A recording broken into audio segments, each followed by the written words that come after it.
Hello बेटा। चलो एक उसमें ईएमआई में एक छोटा सा पार्ट रह गया था हम लोग का, वो हम डील कर लेते हैं। मतलब मैंने थोड़ा सा वो एक्चुअली एनसीईआरटी में नहीं है तो मैंने नहीं पढ़ाया था, बट उसका जरूरी है, मुझे लगा उसके क्वेश्चंस होंगे टेस्ट में, है ना। तो एक टर्म होता है तुम्हारा एल आर सर्किट। तो एल आर सर्किट क्या है, हमें इसके बारे में समझ लेना है ना, कैसे इसको डील करते हैं। देखो हमने जैसे अभी तो मैं लास्ट लेक्चर में एक ये टर्म बताया था ना कि ऐसा ये एक रेजिस्टेंस होगा और एक इंडक्टर होगा, और इसमें हमने एक अल्टरनेटिंग पोटेंशियल जुड़ा था। ये अल्टरनेटिंग पोटेंशियल जुड़ा हुआ है अल्टरनेटिंग बैटरी से। बात समझ में आई नहीं? लेकिन हम जो डील करने वाले हैं एलआर सर्किट, वो एलआर सर्किट में क्या होता है, एक रेजिस्टेंस होता है ये, और एक इंडक्टर होता है just like this one L, और इसका रेजिस्टेंस आर, और ये जुड़ा होता है एक डायरेक्ट बैटरी से। डायरेक्ट बैटरी का मतलब अल्टरनेटिंग नहीं, डायरेक्ट वी वोल्ट की बैटरी, और ये आप इस तरह से, ठीक है। तो इसमें बोलते हैं करंट ग्रोथ इन इंडक्टर, ठीक है। तो हम करंट की वैल्यू निकालेंगे इन टर्म्स ऑफ टाइम, ठीक है। ये करंट की वैल्यू इसमें निकालेंगे। याद रखना ये डायरेक्ट बैटरी है, ये अल्टरनेटिंग बैटरी है। इस पे आऊंगा लेटर ऑन, बट पहले आज इसमें दो चीजें तुम्हें पढ़ा देता हूं, क्योंकि इसके e की पावर x के कुछ फंक्शंस बनते हैं। ये एनसीईआरटी में नहीं है, लेकिन कभी कभी ये पूछा जाता है, और इस पे क्वेश्चंस तो नीट में जरूर बन सकते हैं और आते भी हैं, ठीक है।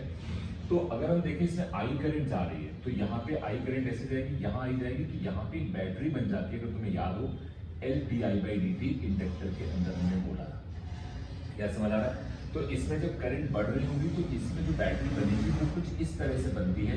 याद करो वो बैटरी हमने बनाई थी वो इस तरह से बनती है, वो उसका अपोज करती है, तो हम उसको ऐसे लिख लेंगे, ये बात समझ में। और इसमें क्या लिखेंगे, L D I by D T, ये इंड्यूस्ड ईएमएफ हुआ करता था। क्लियर है? अब चलो ये होगा प्लस, ये होगा माइनस। अब यहाँ पे ये ऑलरेडी प्लस है और ये माइनस है, ये प्लस है ये माइनस है। Inductor behave like the battery, okay. तो जरा हम किरचॉफ लॉ लगाते हैं, यहां से चलना स्टार्ट करते हैं। तो माइनस आई इंटू आर, यहां जाओगे तो minus L D I by D T, और यहां से यहां होगे तो plus V is equal to zero. ये बात समझ में आ रही कि नहीं आ रही? अब इन दोनों नंबर्स को उधर ले जाओ, तो इसको हम लिख सकते हैं क्या, I into R plus L D I by D T is equal to V. मेरे हिसाब से इसको भी उस साइड ले जाओ, ज्यादा बेटर रहेगा। अगर इसको उस साइड ले जाएंगे तो अच्छा रहेगा, है ना। तो अगर हम इसको लिखें तो L D I by D T, और उधर आएगा वी माइनस आई आर, ठीक है। अब देखो ये टर्म थोड़ा समझने वाली चीज है, ठीक है। इस पूरे टर्म्स को नीचे जाओ, ला सकते हो तो कोई दिक्कत नहीं, और इसको उधर ले जाओ। देखो कैसे, 1 upon V minus I R D I is equal to 1 upon L D T. I think ये सबको समझ में आ रहा होगा। इसको इंडिकेट करता हूं,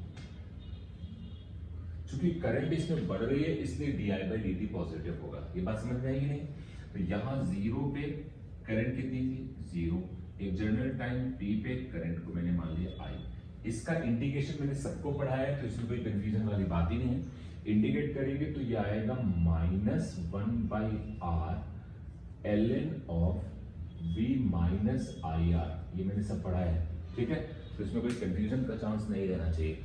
ये हटा देता हूँ क्योंकि इसकी कोई जरूरत नहीं, ये बात की बात है ना। तो 1 अपॉन आर जो आई के साथ है वो बाहर आ जाएगा, और ये लिखा जाएगा, और इस पे लिमिट लगेगी तुम्हारी कहां से कहां तक, 0 से आई तक, और इसको इंटीग्रेट करोगे तो टी बाई एल, लिमिट भी लगा दी। अब ये उधर ले जाओ माइनस साइन के साथ, तो इसको लिख सकते हैं L N V minus I R minus L N of, यहाँ आई की जगह जीरो डाल दोगे तो L N of V, okay. और वो उधर आ गया तो क्या लिखेंगे, minus R by L into T. Understand हुआ कि नहीं हुआ? अब इसको क्या लिख सकते हो जरा देखो, ये लिखा जाएगा L N V minus I R divided by V, ऐसे लिखा जा सकता है।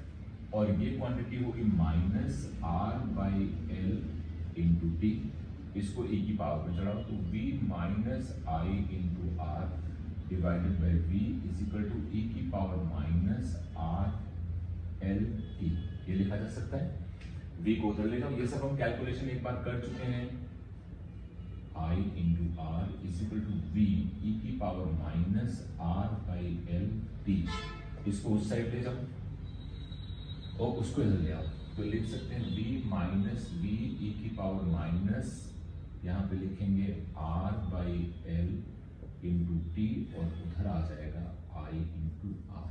इसको डिवाइड कर दो, v कॉमन लेके यहाँ से v कॉमन ले लो तो i इज इक्वल टू आ गया v बाई आर और ब्रैकेट में बचेगा 1 माइनस e की पावर माइनस r, ये l है, r by L into T. ये एक जनरलाइज इक्वेशन आ जाती है, इसको बोलते हैं current growth in inductor. Inductor में करंट ग्रोथ कितनी है, या आर एल सर्किट या एल आर सर्किट, समझ आए बात। इसको मैं थोड़ा इधर लिखता हूं तो मैं और क्लियर समझना, ये हटा देता हूं, ठीक है। देखो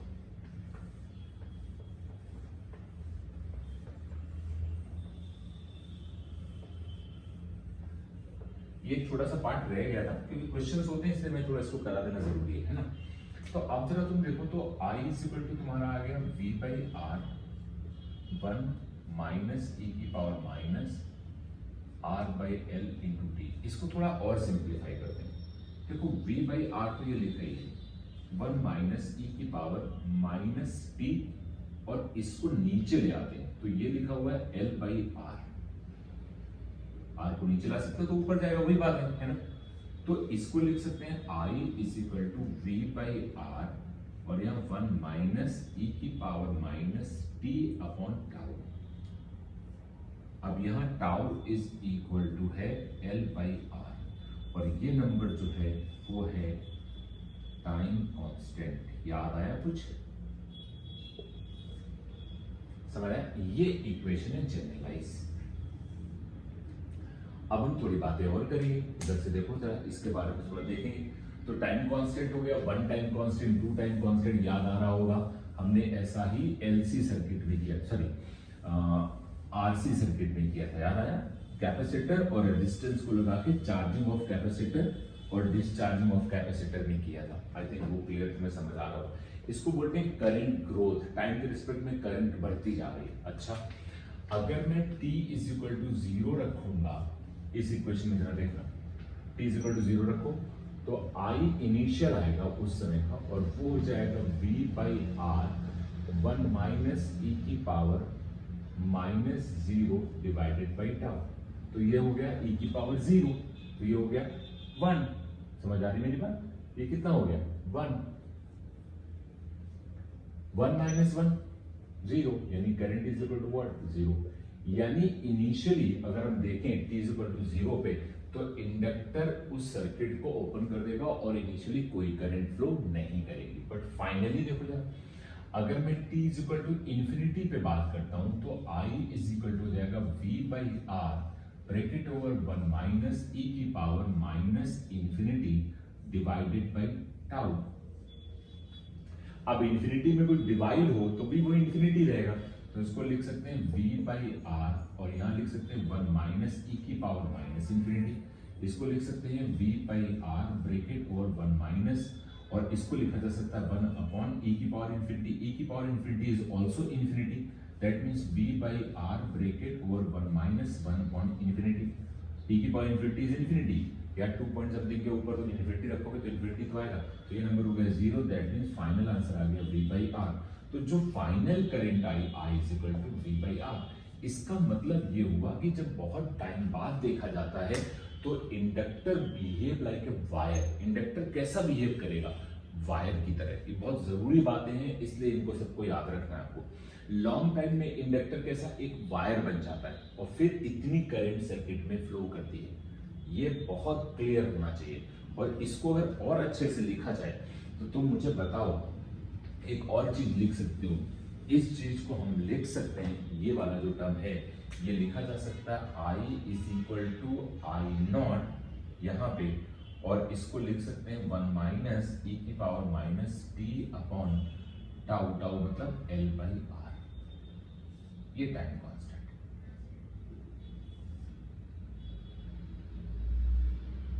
सिंपल बात है, इसमें कुछ टेंशन लेने की जरूरत नहीं है। तो फाइनल रिजल्ट I नॉट का मतलब v by R, maximum current in the circuit, कितनी करंट उस समय जा रही होगी।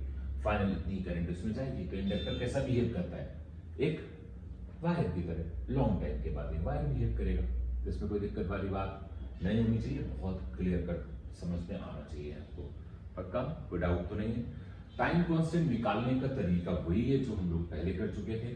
अगर मुझे टाइम कैलकुलेट करना है तो हम क्या करेंगे, इंडक्टर को हटा लेंगे और ये देखेंगे कि इसमें इसके क्रॉस कितना इक्विवेलेंट रेजिस्टेंस आ रहा है। तो ये आर इक्विवेलेंट यहाँ डिवाइड कर दिया जाता है और ये वैल्यू लिखने के लिए इंडक्टर को वायर बना देंगे और देख लेंगे। देखो एक चीज तो मैं एक सर्किट ले लेता हूँ एग्जांपल के तौर पे, तो मैं वो समझ आ जाएगा। ये बात क्लियर हुई। अच्छा, इसका ग्राफ बना सकते हो, हमने बनाया है यार, प्लीज इसमें कोई गड़बड़ मत करना। अगर इसका ग्राफ बनाना होगा तो क्या करेंगे, ये टाइम रहा, ये करंट रही, तो मुझे बताओ आई नॉट टी इक्वल टू 0 पे करंट कितनी है, 0। उसके बाद क्या हो जाती है, कांस्टेंट। तो ग्राफ कैसे जाएगा,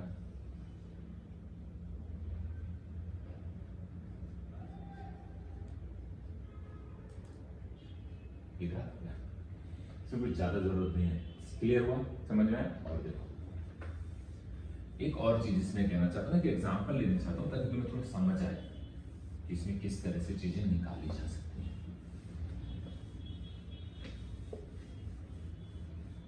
तो एलआर सर्किट में करंट ग्रोथ तुम्हें समझ में आ गई। क्वेश्चंस कैसे हो सकते हैं, छोटे छोटे क्वेश्चंस, वो हम तुम्हें थोड़ा एक बात बताना चाहते हैं। मालूम मैंने तुमसे कहा कि यहाँ पे एक रेजिस्टेंस है, मैंने यहाँ पे एक रेजिस्टेंस लगा दिया, मैं यहाँ पे एक रेजिस्टेंस लगा दिया, यहाँ बैटरी लगा दी, यहाँ इंडक्टर लगा दिया, L R R R C. ठीक है, और मैंने तुमसे पूछा कि इंडक्टर के अंदर जो करंट ग्रोथ है वो बताएं, आई लिखा है। कैसे इसमें होगा, यानी इस पूरे सर्किट में जो करंट जा रही है उसको as a function of time, पहला काम तुम्हें इस इक्वेशन में जरूरत क्या क्या होती है, जी भैया, या कह सकते हो आई मैक्स, है ना, आई नॉट उसको बोलो, 1 माइनस ई की power minus T upon L भैया, ये तो मुझे चाहिए, सिंपल बात, इसमें कोई दिक्कत तो नहीं। अच्छा, अब जरा ये निकालने के लिए, आई नॉट निकालने के लिए थोड़ी देर के लिए इंडक्टर को क्या कर दोगे, वायर। थोड़ी देर के लिए इंडक्टर को क्या मानोगे, वायर। अगर इंडक्टर को वायर मानोगे तो इससे कितनी करंट निकल रही है ये हमें पता चल जाएगी। कैसे पता चलेगी, जरा देखो। अगर इसको एक वायर मान लो तो ये दोनों कैसे हो गए, पैरेलल में, फिर ये हो गए सीरीज में। तो 1/r प्लस 1/r यानी r/2 ये हो गया, और r उसके साथ सीरीज में, तो r इक्विवेलेंट कितना हो गया, वो हो गया r प्लस r/2, 2/r यानी r/2, पक्का। ये हो गया 3r/2, कोई कंफ्यूजन नहीं होना चाहिए प्लीज, समझ आया नहीं है। तो इसका मतलब अगर तुमसे आई नॉट की बात की जाएगी तो तुम उसको लिखोगे v/r equivalent, that means v/3r, और 2 नीचे तो ऊपर आएगा, ये आ गया। एक चीज पता चल गई, आप जरा सोचो। अब उसके बाद तुम्हें निकालना है टाइम कांस्टेंट। टाइम कांस्टेंट के लिए इसको थोड़ी देर के लिए हटा दो और बैटरी को शॉर्ट सर्किट कर दो। अगर इसको थोड़ी देर के लिए हटा लोगे, बैटरी को शॉर्ट सर्किट करोगे, तो ये दोनों पैरेलल में हो गए, एक सीरीज में हो गया, तो यानी यही आएगा कि नहीं आएगा, इक्विवेलेंट तो यही आएगा ना यार, आर इक्विवेलेंट। तो क्या लिखोगे, ब्रैकेट ओवर 1 माइनस ई की power minus T upon L upon 3r/2। तो 3r/2 रखोगे तो यहां आ जाएगा 3r और 2 आ जाएगा यहाँ, ये आंसर। सिंपल बात है, कोई डाउट तो नहीं। अब इसको बहुत अच्छे से लिखा जाए तो ऐसे लिखा होगा, यहां मत लिखो इसको, सॉरी, ये तो तुमने वो निकाला ना, I equal to I naught यानी 3v/2v/3r 1 माइनस ई की power minus T upon L upon 3r/2, तो 2 ऊपर आ गए। एंड देन आफ्टर इसको और अच्छे से लिखो तो I इक्वल टू 2v/3r और 1 माइनस ई की पावर माइनस, इसको लिख सकते हो 3r upon 2l into T. ये जनरलाइज इक्वेशन है इस सर्किट के लिए, बहुत केयरफुली इसको ध्यान रखना है। ये थोड़े टफ होते हैं, बता दे रहा हूँ ताकि कभी भी अगर कोई ऐसा क्वेश्चन आए तो आप इजीली हैंडल कर सको। क्लियर हो गया। अच्छा, हर क्वेश्चन में ये जरूरी नहीं होगा कि जो ये नंबर आ रहा है यानी कि 3r/2 वो यहाँ पे इक्विवेलेंट पे है, वो डिपेंड करेगा यहाँ पे, हालांकि वो कोइंसिडेंटली ऐसा सेट हो गया। मेरी बात बिल्कुल क्लियर ढंग से याद रखना, ओके।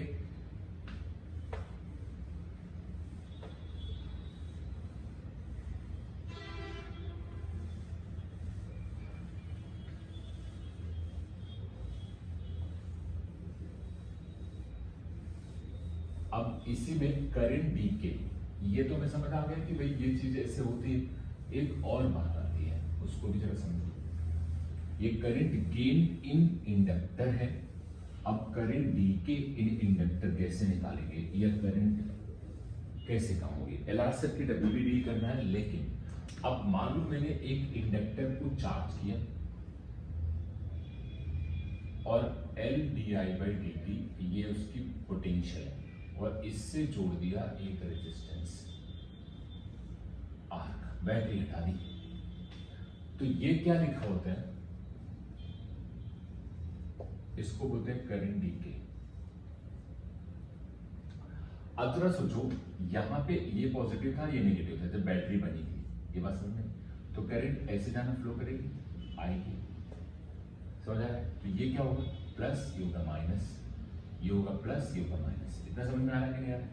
तो अब देखो, अगर तुम इसको लिखो तो तुम्हें लिखा जा सकता है L D I by D T is equal to I into R. But एक छोटी सी प्रॉब्लम है, यहां पे करंट कम हो रही है, तो D I by D T क्या होगा, नेगेटिव। इसका मतलब इसको हम लिख सकते हैं एल और minus D I by D T. अब ये बात बिल्कुल सही है, समझ आया क्यों माइनस में लिखा, क्योंकि करंट क्या कर रही है, यहाँ पे आई क्या है, वो डिक्रीजिंग है। ये बात तुम्हें समझ आनी चाहिए, क्लियर। अब देखो, माइनस उधर मल्टीप्लाई कर दो, एल से डिवाइड कर दो, आई को नीचे ले आओ, डी टी को उधर ले जाओ, ठीक है। कैसे करा मैंने, समझ में आया। तो मैं लिखूंगा 1/i डी आई, समझ आ रहा है, और इज इक्वल टू माइनस, यहाँ आ जाएगा r बाई एल और डी टी। इंटीग्रेट, जब टाइम 0 था तो उस समय करंट थी maximum which is equal to I naught, और जब टाइम डी हुआ तो उस समय करंट हो गई आई की। इसको इंडिकेट करेंगे, एल एन ऑफ आई आएगा, लिमिट डालेंगे, मैक्सिमम करंट आई नॉट, और यहाँ I, and this is equal to minus R by L, और यहाँ पे टी। अंडरस्टैंड हुआ कि नहीं हुआ। अब देखो, लिमिट डालोगे तो ये लिमिट में आएगा तुम्हारा ln of I minus ln of I naught is equal to minus R by L into T।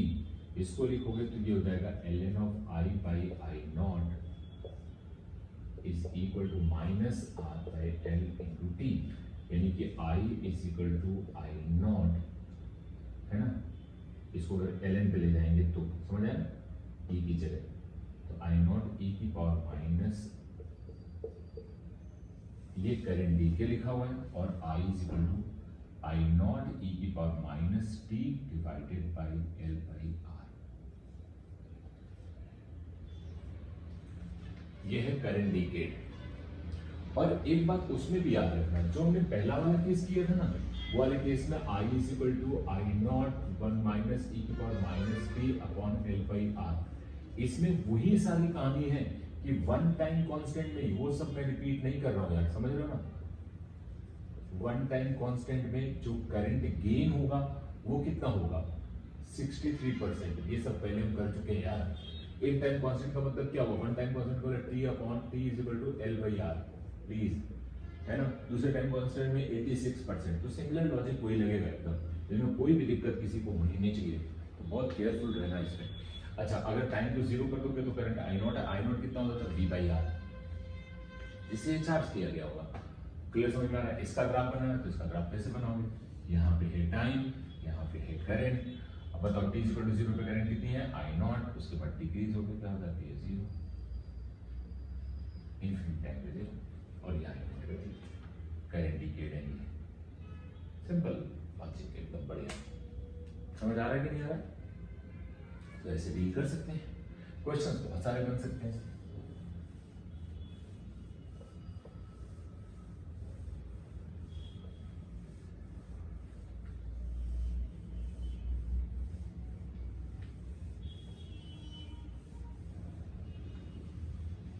तो एक एक छोटा सा पार्ट ये सब याद रख लेना है आपको बहुत अच्छे से, ताकि कोई कंफ्यूजन ना हो। आई थिंक ये बिल्कुल समझ में आ गया टाइम के रिस्पेक्ट में कैसे इन चीजों को कैलकुलेट करते हैं, ये सब बिल्कुल क्लियर है। मैं एक छोटा सा फैक्टर ले लेता हूँ, तो मैं छोटा सा पॉइंट भी पूछ लूंगा उसमें। देखो मान लो यहाँ पे पॉइंट ए है, रेजिस्टेंस इंडक्टर, पॉइंट बी, इसमें जो करंट जा रही है I is equal to 2 ampere है ना, और di/dt जो है वो 1 ampere per second, 1 ampere per second, ठीक। और करंट जो है वो इंक्रीजिंग है, ये दिया गया है, ठीक है। फाइंड द पोटेंशियल डिफरेंस, ये है 3 ओम, इसका L है 2 हेनरी, पोटेंशियल डिफरेंस बताना है। अब जरा सोच के देखो, अगर करंट इंक्रीजिंग है एक पर्टिकुलर इंस्टेंट पे, कितनी करंट जा रही है 2 एम्पियर, हो सकता है इसके बाद बढ़ जाएगी, हमें इस समय बताना। तो जब करंट इसमें इंक्रीजिंग होगा तो इसमें बैटरी ऐसे आएगी, बहुत अच्छे से समझना, और वो आएगी L di/dt। L कितना है 2 इंटू डी आई। करंट अगर डिक्रीजिंग है तो ये पॉजिटिव होगा, ये बात समझ में आ रही है, और पॉजिटिव है कितना है 1, दैट मीन्स 2 वोल्ट, समझ आ गया। और इसमें करंट 2 भी जा रही है 6, यहाँ से यहाँ होगा, ये होगा पॉजिटिव, ये है नेगेटिव, तो यहाँ से यहाँ होगा तो क्या लिखोगे VA minus VB is equal to, यहाँ से यहाँ क्या लिखोगे +2 माइनस से प्लस, और यहाँ से यहाँ प्लस 3 इंटू 2 6, समझ आया क्या इज इक्वल टू 8। यहाँ से ऐसे बहुत सारे क्वेश्चन थे, करंट डिक्रीजिंग होती तो ये नेगेटिव हो जाता, यानी ये नेगेटिव ये पॉजिटिव, तो यहाँ से यहाँ नेगेटिव और यहाँ से यहाँ पॉजिटिव, यानी फिर आंसर 4 आता। समझ आ रहा है कि नहीं यार, ऐसे क्वेश्चंस हो सकते हैं, तो बहुत केयरफुली इन सबको याद रखना है। छोटे छोटे नीट में क्वेश्चंस होता है।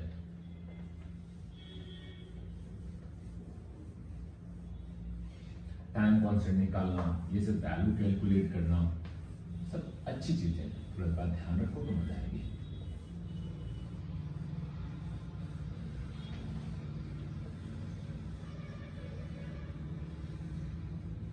तो एक छोटा सा पार्ट उसमें रह गया था, तो मैंने इसलिए उन्हें यहाँ पे बता दिया ताकि कंफ्यूजन ना रहे कोई।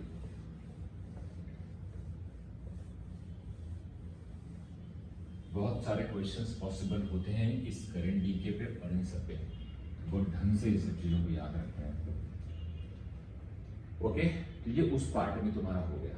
अब मेन पार्ट आता है जो हम लास्ट में कर रहे थे, वो क्या था याद करो। हमने जो किया था उसमें हमने अब अपने पूरे अल्टरनेटिंग करंट वाले पे आते, ये बीच में एक छोटा सा पार्ट रिमेनिंग था, तो मैंने यहाँ पे बता दिया। इसमें क्वेश्चंस बहुत सारे होंगे, वो मैं तुम्हें करवाऊंगा क्लास में, ठीक। अब देखो, हमने लास्ट लेक्चर में लिया था एक रेजिस्टेंस और एक इंडक्टर, और इसके साथ लगाया था एक अल्टरनेटिंग पोटेंशियल, याद आ रहा है। इसको हम लोग बोलते हैं R, इसको L। लेकिन ये जो था हमने यहाँ करंट दिया था I is equal to I0 sine of omega t, और इसका R और ये मुझे पोटेंशियल निकालना था VR। अब देखो, करंट और रेजिस्टेंस के अक्रॉस जो पोटेंशियल होता है, याद करो, वो हमेशा सेम फेज में रहता है। तो मैं डायरेक्ट लिख सकता हूँ, ढंग से समझना है, डायरेक्ट कैसे लिख सकता हूँ, अगर ये लिखना है ढंग से, मैं बोल रहा हूँ प्लीज ध्यान देना। VR इज इक्वल टू क्या लिखेंगे I इंटू R, R रहा ये, अब वो एक ही फेज में होता है, तो I0 into R sine of omega t, ये हो गया है। इसके क्रॉस वोल्टेज जो लिखना है वो कैसे लिखेंगे, इसके क्रॉस वोल्टेज कितना आया हमारा, ये है VR, और इसके क्रॉस वोल्टेज कितना आएगा हमारा VL। अब मैं VL लिख रहा हूं, देखो क्या लिखा जाता है I0 into XL, behave like a resistance, जिसको हम लोग बोलते हैं इंडक्टिव रिएक्टेंस, है ना। और यहां लिखा जाता है साइन, और याद करो इंडक्टर के अक्रॉस जो पोटेंशियल होता है, इसको ऐसे याद रखो IPL। IPL तो सबको याद रहता है ना, इंडक्टर में पोटेंशियल लीड करता है, याद रखने का तरीका, इंडक्टर में पोटेंशियल लीड करता है किसको, करंट को, कितने से, π/2 से, तो IPL by π/2, ये याद रखना। यानी in inductor potential lead by pi by 2। समझ आया? तो sine omega T plus pi by 2 ये आ गया। अंडरस्टैंड हुआ कि नहीं? अच्छा, अब मान लो तुम्हें इसके क्रॉस पोटेंशियल निकाला। ये सब स्केलर क्वांटिटी होती है, not a vector quantity. Vector की तरह ऐड करते हैं बट वेक्टर क्वांटिटीज नहीं। तो अगर मुझे इसके क्रॉस पोटेंशियल निकालना है सपोज V, तो मैं लिखूंगा V is equal to V R plus V L. तो V is equal to V R क्या है? वो है I naught R sine of omega T plus V L क्या है? I naught X L sine of omega T plus pi by 2। इतना सबको समझ में आ रहा है? यहां तक कोई दिक्कत तो नहीं है? अब देखो, ये एक तरह से लिखा है एम्पलीट्यूड और ये इसका एम्पलीट्यूड लिखा है। इससे ये पाई बाई 2 अहेड है। तो अगर मैं इसका फेजर डायग्राम बनाऊं तो मैं कैसे बनाऊंगा फेजर डायग्राम? जरा बात समझ, ये हटा देता हूं, थोड़ा बनाने में आसानी होगी। इतना तो समझ में आ रहा है ना? देखो, हम पहले इसका बना रहे हैं, तो इसके पोटेंशियल को, इसको एम्पलीट्यूड कैसे बनाएंगे? यहां क्या लिखेंगे? आई नॉट आर। इससे पाई बाई 2 डिग्री लीड कर रहा है ये, तो इसको कहां बनाएंगे? पाई बाई 2 मतलब ये क्या है? ये है तुम्हारा, ये इसको अगर देखा जाए तो ये वी मैक्स लिखा है, इसको लिखेंगे आई नॉट एक्स एल, या इसी को लिख सकते हैं I naught omega L. X L omega L लिखा है। अब जरा इसको ऐड करो पैरेललोग्राम लॉ बना के। कैसे ऐड करोगे जरा देखिए, ये समझ आया कि नहीं? इसको यहां ज्वाइन कर दो। क्लियर बेटा? इसको क्या लिख सकते हैं? इसको हम लोग जो लिखते हैं, इसको लिखा जाएगा, अभी मैं बताता हूं कैसे। ये रिजल्टेंट है कि नहीं? तो हम किसका रिजल्टेंट? इन दोनों का रिजल्टेंट। इन दोनों के रिजल्टेंट को हम लोग लिखते हैं आई नॉट जेड। जेड को बोलते हैं इंपीडेंस। इसको क्या बोलते हैं? इंपीडेंस। एनसीईआरटी में सब पढ़ना है। जेड को क्या बोलते हैं? इंपीडेंस। अब जरा सोच के देखो, अगर मैं इस चीज को डिफाइन करूं, हालांकि ये एम्पलीट्यूड है, तो इसको ऐसे लिखूंगा आई नॉट एक्स एल का whole square plus I naught R का होल स्क्वायर का root over. That mean this is equal to I naught square ये, और ब्रैकेट में जो आएगा वो आएगा तुम्हारा एक्सएल मतलब ओमेगा एल का whole square plus R square ये, और इस सब का रूट ओवर। तो जरा ढंग से ध्यान दो, तो आई नॉट बाहर आ जाएगा, अंडर रूट हो जाएगा ओमेगा एल का whole square plus R square. तो ये हो गया रिजल्टेंट जो तुम्हारा निकाला है, यानी जेड रिजल्टेंट ये है। अब जरा ढंग से देखो, तो ये नंबर लिखा है जेड, इसी को हम लोग बोलते हैं एम्पीडेंस। इसको रिजल्टेंट लिखना ज्यादा समझ में आएगा। ये क्या लिखा? This is Z. समझ आ रहा है क्या? और ये एंगल जो रिजल्टेंट वैल्यू होती है, जो रिजल्टेंट होता है इन दोनों का, इसके साथ आई के साथ, रेजिस्टेंस के साथ या आई के साथ, उसके बीच के एंगल को हम लोग फाई बोलते हैं। तो बताओ, power factor is equal to cos of phi. That means cos of phi is equal to cos phi is equal to base upon hypotenuse। यानी कि बेस कितना है? I not r upon hypotenuse है I not z। I not और cancel हो गया, r by z, या इसी को हम लोग बोलते हैं r divided by under root of omega L का whole square plus R square. This is power factor. अब ये फाई भी मुझे निकालना पड़ेगा क्योंकि मुझे वोल्टेज भी लिखना है। तो मैं 10 फाई अगर लिखूंगा तो 10 phi is equal to perpendicular upon base, यानी कि I naught X L upon I naught R, यानी कि omega L upon R. 10 phi is equal to this upon this. ये बात समझ में? तो अब जरा यहाँ पे अगर पोटेंशियल मुझे लिखना है तो जरा तुम सोच के देखो, V इज इक्वल टू इन दोनों का रिजल्टेंट एम्पलीट्यूड कितना है? आई नॉट जेड या आई नॉट दिस। तो यहां लिखेंगे आई नॉट जेड, और यहाँ पे sine of omega T. Omega T यानी ये वाला जो टर्म्स है, इससे कितने डिग्री ऊपर है? 5 डिग्री। तो ये प्लस 5, ये टर्म, या इसको v is equal to I naught और इसको लिखते हैं under root of omega L का whole square plus R square और sine of omega T plus, अगर यहां से देखो तो इस जगह से हम लिख सकते हैं phi is equal to 10 inverse और इसको लिखा जा सकता है XL बाई आर, ये भी कई जगह लिखा होता है, तो यहां लिखेंगे 10 inverse XL by R, this is the one of the part. ये किसका वोल्टेज है, इतना सब कुछ करना होता है, पावर फैक्टर और ये सब बातें, इट्स वेरी इंपॉर्टेंट। तो ये छोटा नहीं होता है, काफी बढ़िया चीज होती है, ये सब तुम्हें एनसीईआरटी में मिल जाएगा। मेरे ऐड करने का तरीका ये वाला है, फेज डायग्राम बना के। अब उसमें क्या करते हैं, बुक में कैसे एनसीईआरटी में हो सकता है इसको इन्होंने बनाएंगे, ये हॉरिजॉन्टल लाइन बना देंगे, फिर ओमेगा टी को थोड़ा ऊपर बनाएंगे, उससे पाई बाई 2 को यहाँ बनाएंगे और रिजल्टेंट को उसके बीच में दिखाएंगे। वो तरीका हो सकता है, उसमें कोई दिक्कत भी नहीं, वो बना भी सकते हैं, ठीक है, वो तुम्हें देखना काम। समझ आई मेरी बात? तो ये तुम्हारा एल आर सर्किट का है, जब अल्टरनेटिंग पोटेंशियल उसके बीच में जुड़ा होता है तब ये चीज होती है। ओके, और देखो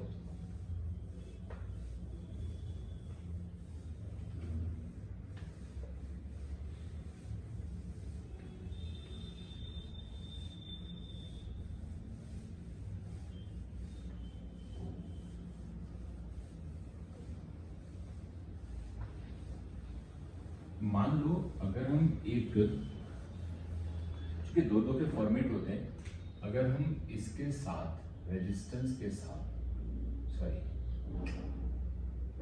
के साथ एक कैपेसिटर जोड़ दें, ये एलसी सर्किट आरसी सर्किट था, लेकिन वहां डायरेक्ट बैटरी जुड़ी थी, यहां कौन सी बैटरी है, अल्टरनेटिंग बैटरी, और मैंने कहा कि इसमें करंट जा रही है I naught sine of omega T.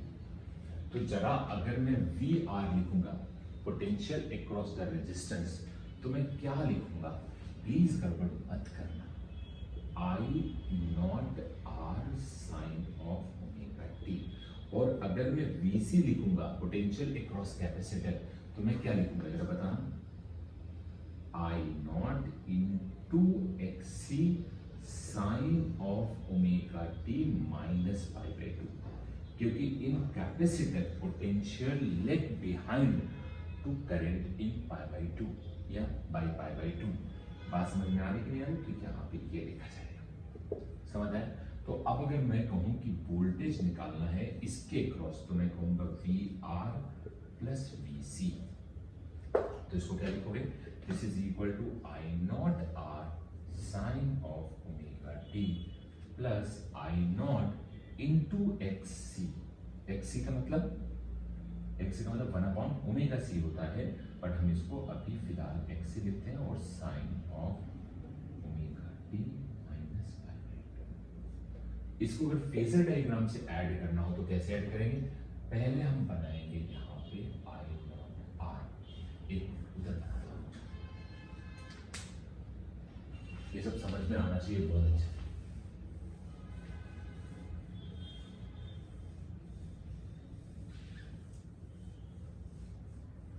देखो फेजर डायग्राम में अगर मैं यहां बनाता हूं आई नॉट आर, तो ये हमारा ये वाला हो गया है ना, इसका ये है एम्पलीट्यूड, इसका एम्पलीट्यूड ये, लेकिन ये पाई बाई 2 नीचे है, इसका मतलब यहां, तो ये क्या बनेगा, आई नॉट एक्सी, इसका रिजल्टेंट यहां, तो ये आएगा यहां, और ये रिजल्टेंट एम्पलीट्यूड है, ये एम्पलीट्यूड फाई लिखूंगा, तो बताओ रिजल्टेंट एम्पलीट्यूड हो जाएगा I naught bracket over X C का whole square plus R square, this is I naught, Z भी लिखा जा सकता है, I not under root of 1 upon omega C का whole square plus R square भी लिखा जा सकता है, this is equal to resultant. समझ आया नहीं? अब अगर मैं यहाँ पे पावर फैक्टर लिखूंगा तो this is equal to cos of phi, this angle is phi, तो कॉस ऑफ फाई की जगह क्या लिख सकते हो जरा बताओ, लिख सकते हैं आई नॉट ये नंबर यानी आई नॉट जेड ये कैंसिल आउट हो गया, तो आर बाई जेड, जेड की जगह लिख सकते हैं 1/ओमेगा c का whole square plus R square, this is power factor. और अगर मैं यहाँ पे tan phi लिखूंगा तो tan phi is equal to what, this is equal to I naught X C upon I naught R, cancel out हो गया, तो एक्स सी बाई आर, यानी यहाँ से हम फाई इज इक्वल टू लिख सकते हैं tan inverse X C upon R, लिखा जा सकता है। तो जो रिजल्टेंट वोल्टेज मैंने लिखा है उसकी जगह वैल्यू लिखी जाए तो दिस इज इक्वल टू क्या लिखूंगा, I naught Z sine of omega T minus phi, और ढंग से लिखना है तो V is equal to I naught, यहां लिखेंगे अंडर रूट ऑफ 1/ओमेगा c का whole square plus R square sine of omega T minus tan inverse, वहां पे क्या लिखा था एक्स सी बाई आर, ये भी लिखा जा सकता है। आई थिंक यार समझ आ रहा होगा, ये सब बहुत छोटी छोटी बातें होती हैं बट हमें पता होनी चाहिए, है ना। तो इन इंडक्टर रेजिस्टेंस अल्टरनेटिंग पोटेंशियल लगा होगा तो इस तरह से इसको लिखा जा सकता है। ओके, समझ आ रहा है कि नहीं यार, कोई डाउट नहीं है, पक्का।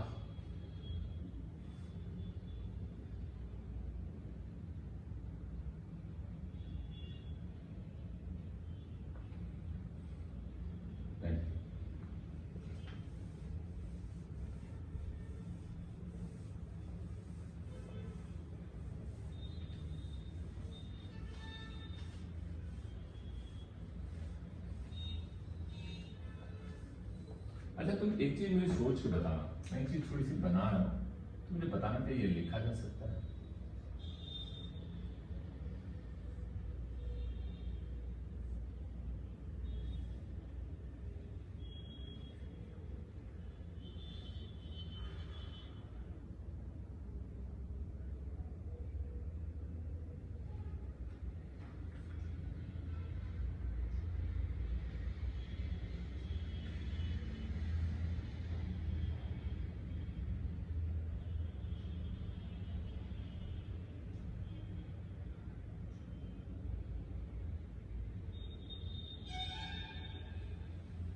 थोड़ा ना बाद में उसको देखेंगे, कोई जरूरत नहीं है, आज तुम्हें समझ आएगा नहीं, कोई फायदा नहीं है उसको करने से, बाद में उसको देखेंगे, ठीक है। अभी तुम्हें ये काम करना है, ये तुम्हें करना है, ये बहुत आसान है।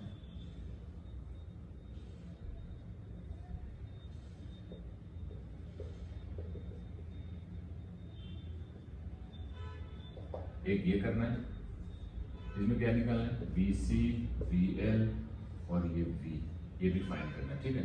एक ये हो गया, दूसरा एक है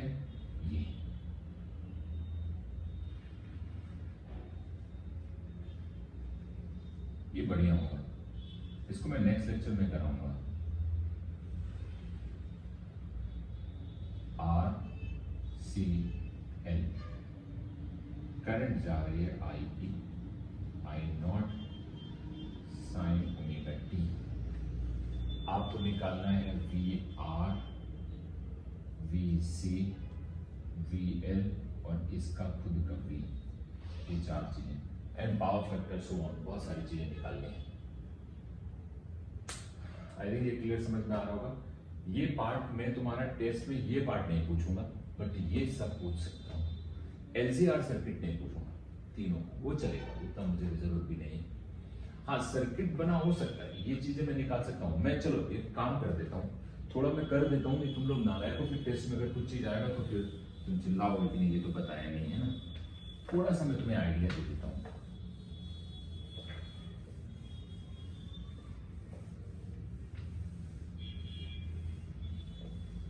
देखो अगर तुम VR निकालना चाहते हो तो वो क्या लिखोगे, I naught R sine of omega T. अगर तुम VC निकालना चाहते हो तो I naught XC sine of omega T minus pi by two, यार ये बहुत आसान है। और वी एल निकालना चाहते हो तो I naught X L sine of omega T plus pi by two.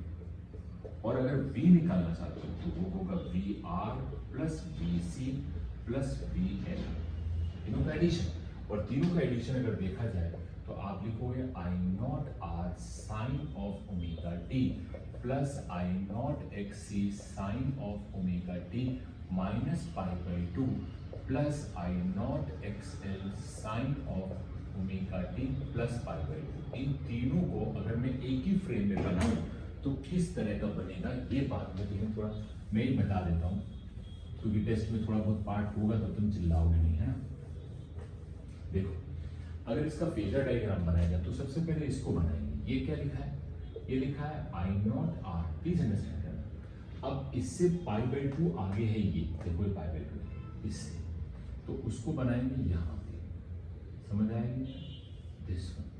और ये होगा तुम्हारा आई नॉट एक्स एल, और उससे पाई बाई टू इससे नीचे है ये, यानी ये आएगा यहाँ पे, तो ये होगा आई नॉट एक्स सी। अब जरा सोचो, या तो ये ज्यादा होगा या तो ये ज्यादा होगा, तो हम पहले केस में मान लेते हैं कि एक्सएल इज ग्रेटर देन एक्ससी है, तो हम ये कहेंगे पहले केस में, तो यहाँ इसका रिजल्टेंट आ जाएगा जिसको हम कहेंगे कि I naught X L minus X C, और ये पैरेललोग्राम बनेगा, और ये हुआ उसका रिजल्टेंट।